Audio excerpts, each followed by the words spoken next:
Hello, isang maligayang araw po sa ating lahat. Tara, pasyal po tayo dito sa satellite office ng City of San Fernando, Pampanga, kung saan matatagpuan natin ang iba't ibang opisina katulad ng BLK, Balelingap, Kayanakan at SDEC na extension po ng City Social Welfare and Development Office, at matatagpuan din po dito ang command center at lalong-lalo na ang dialysis center. Marami pang ibang mga opisina ang na-establish na dito or na-construct na, dahil nga parami ng parami yung mga nagtatrabaho at parami ng parami yung populasyon natin dito sa City of San Fernando, Pampanga, na kung saan nagpagawa pa ang ating mahal na syudad ng mga satellite offices na nakakatulong upang mapabilis yung mga trabaho at mapabilis yung mga aksyon patungkol doon sa mga tao na kailangan nating i-serve. At ito nga pala yung dialysis center po natin, at ito yung malapit lang po sa BLK,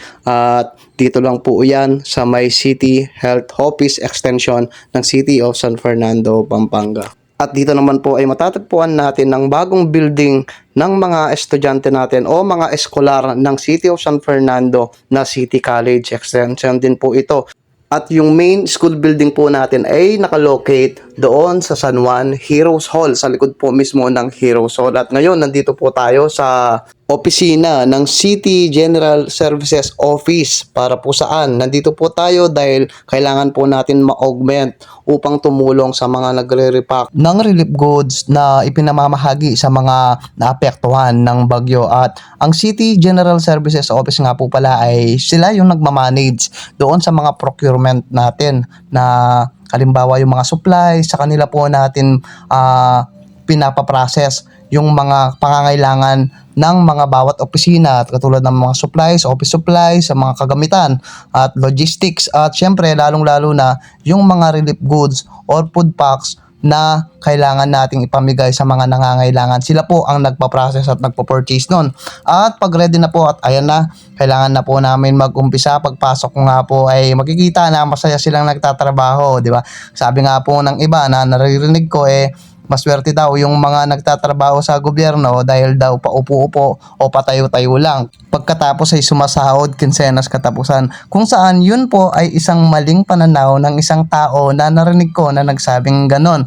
Ang pagtatrabaho po sa gobyerno ay hindi lang isang basta-basta na trabaho lamang. Ito po ay isang napakalaking responsibilidad na nakapatong sa aming mga balikat, at hindi lamang po sahod yung aming inaasahan dito, kundi yung makatulong ka sa kapwa-tao mo, na mas inuuna mo pa yung kapwa mo kaysa sa sarili mong pamilya. Katulad po ngayon, dapat po ay hindi po tayo papasok ngayon dahil nakapagpaalam na tayo na mag-file ng leave, dahil nga po may sakit ang asawa ko at walang magbabantay doon sa anak ko na 7 months old.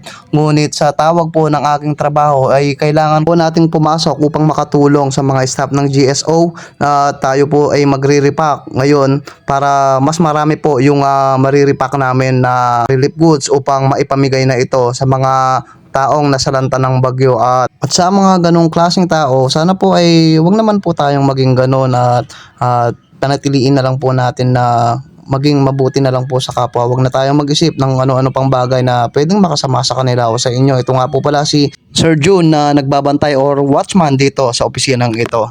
At maya-maya po ay kumain na kami upang maibsan naman yung gutom namin, dahil halos nakailang libo na rin po kami na na-refack na relief goods. At dito sa luhan nyo po kaming kumain. At ang ulam nga po pala namin ay tahong, sinabawan na tahong, tinulang tahong nga tato, pero meron din po tayong daing ng bangus. Ayan, maraming salamat po. Tara, kumain na po tayo. Ay po, ang tapo. Ang sarap. Nalakabe. Ay sa kayo? Nalakabe. Manyang kayo lang.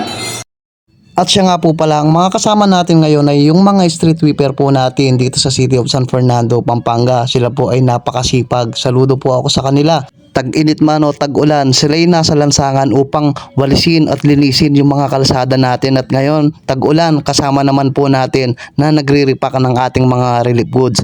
At hanggang dito na lamang po. Maraming salamat po sa inyong panonood. Sana po ay may natutunan kayo kahit papano sa aking video na ito. At muli, maraming salamat po sa inyong panonood.